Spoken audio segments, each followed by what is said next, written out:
In 2001, my whole world changed.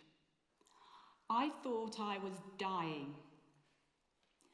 My life had completely shattered into tiny pieces of broken glass.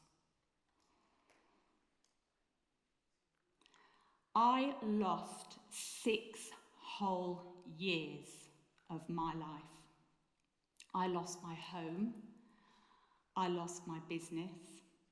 I lost my marriage. And I lost me to chronic fatigue syndrome. I was completely burnt out.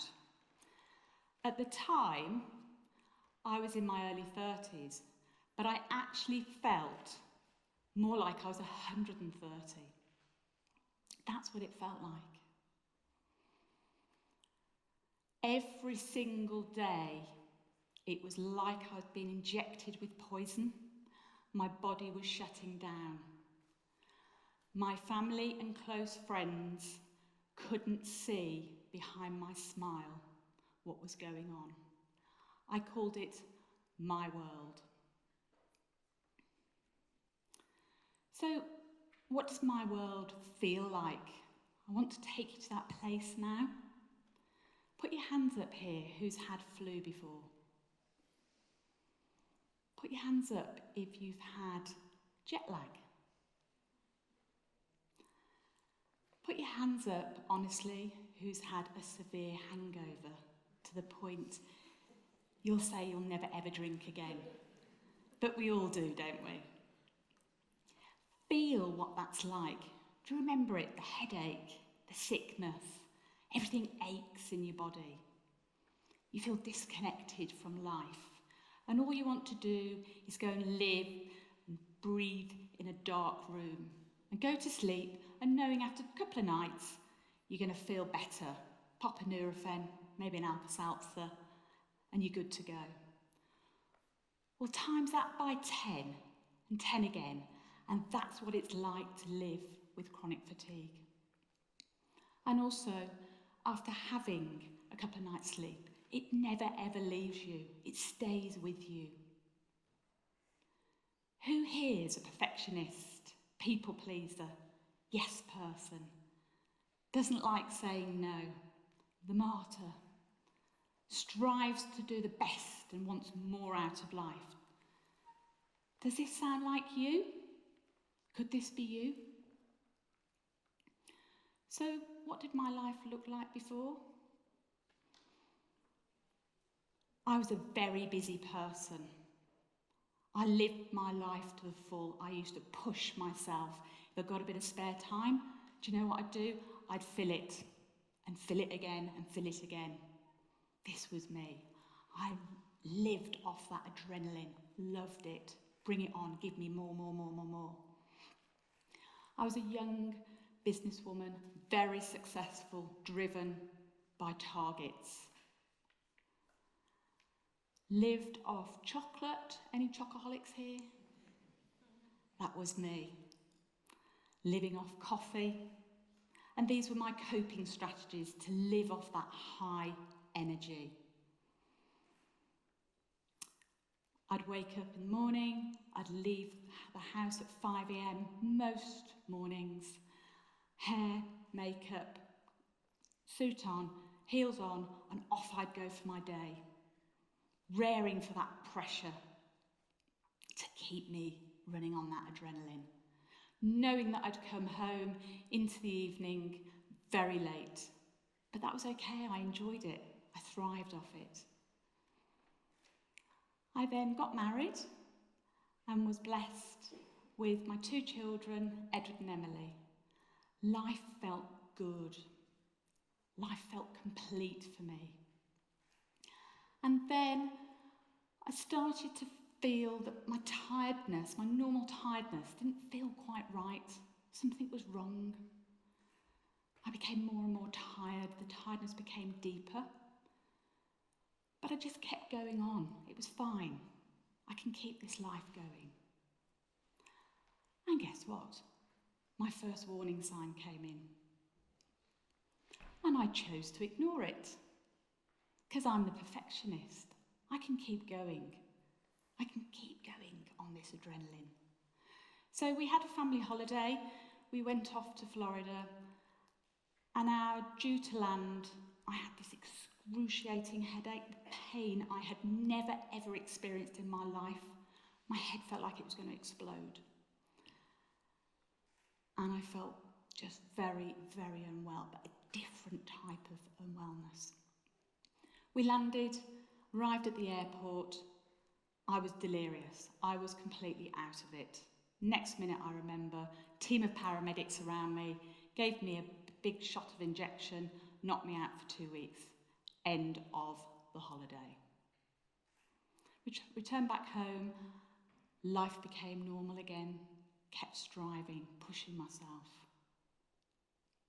Guess what happened next? Second warning sign. And this was a warning sign that could not be ignored this time. I went to New York for a long weekend with my girlfriend. What do we do in New York, two girls? It's party, party, party time. We had great fun. We shopped till we dropped. We did a lot of sightseeing. Still kept pushing myself. I arrived back home and I contracted a virus for 3 months that never, ever left me. I couldn't even raise my arm to brush my hair. The pain in my joints and muscles was excruciating. The palpitations in my heart, I felt like my heart was going to explode. Memory loss. I couldn't string a sentence together. Things were seriously going wrong and getting worse, but I didn't know what was happening to me. I would crawl on my hands and knees out of bed to get to the bathroom. To have a shower would be like pins and needles. The final straw was sitting at a set of traffic lights to mummy, mummy, mummy, wake up, we're on green, you've got to go. So my life, I'd hide away. Nobody could see inside my world, and nor did I want them to. 2 years went by. Eventually, I was told by a consultant, you've got depression. Do you know, you're making this up. I believed that, and I thought I was going mad at that point. But I wanted to beat this. I wasn't going to accept that. So I did a lot of research. Eventually, I went to see an immunologist, and I had a diagnosis of chronic fatigue. And it was great, in a funny kind of way. Fantastic, we've got answers, I know what to do. To then be told the hope that I had was taken away.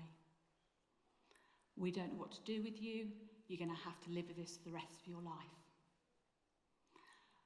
These were dark, dark days. For a long time, I felt isolated, lonely in my world. Nobody understood. And at that point, I was going to take my life.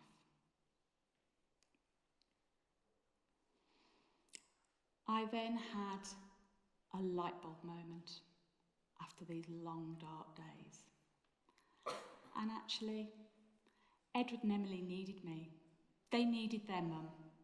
And these two children gave me my meaning and purpose back in my life. They kept me going. So I took action. I had a choice. I could create change to my life. I accepted what was happening and thought, right, I just need a magic wand. That's all I need is a magic wand to get my life back. So I became my magic wand.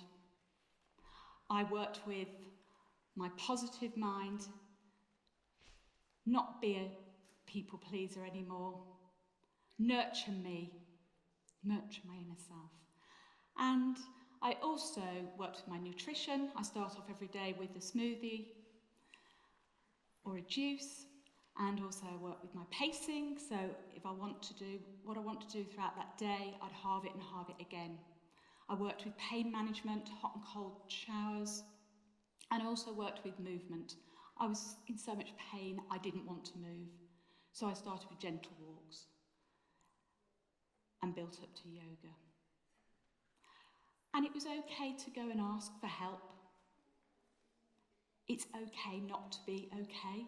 So I worked with a naturopath and a hypnotherapist. And this all became my magic wand. Life's good now. I'm fit, healthy and well. I'm in a really good place. I'm still rebuilding and it's hard work. But I believe in me and you can recover from chronic fatigue. So I often tell people it's like living on the cliff edge. You're right on that edge of that cliff edge. If you drop over that cliff edge, it's a long way back up. So why do we live our lives on that cliff edge all the time, pushing ourselves under so much pressure? We all do it. It's okay to take a rest. Why do we feel guilty to take a rest? So I was in Wales recently and I was standing underneath this cliff and looked up and thought, my God, that's a long way up. And boy, do I know it because I've been there. But actually, I started taking those steps at the other side of the cliff and you can do it. You can get there. A pivotal part of my recovery was I was so passionate about helping other people who were going through a similar journey that I was going through. So I decided to start from a single little thought. I started a charity called Salus Fatigue Foundation. And along with a passionate, committed team, we have helped over 15,000 people start to change their lives and know that they've got hope. My other passion is about early intervention, prevention. So I go into workplaces and I help people with their strategies, giving them knowledge and education of how to take better care of themselves so they don't make the mistakes that I made and burn out.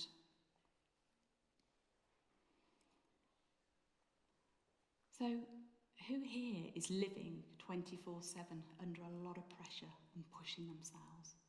If that sounds like you, I'm giving you your first warning sign today. You can't sustain that. Take better care of yourselves. I'm going to leave you with a message today. What will you change today? Because it starts with you. Thank you.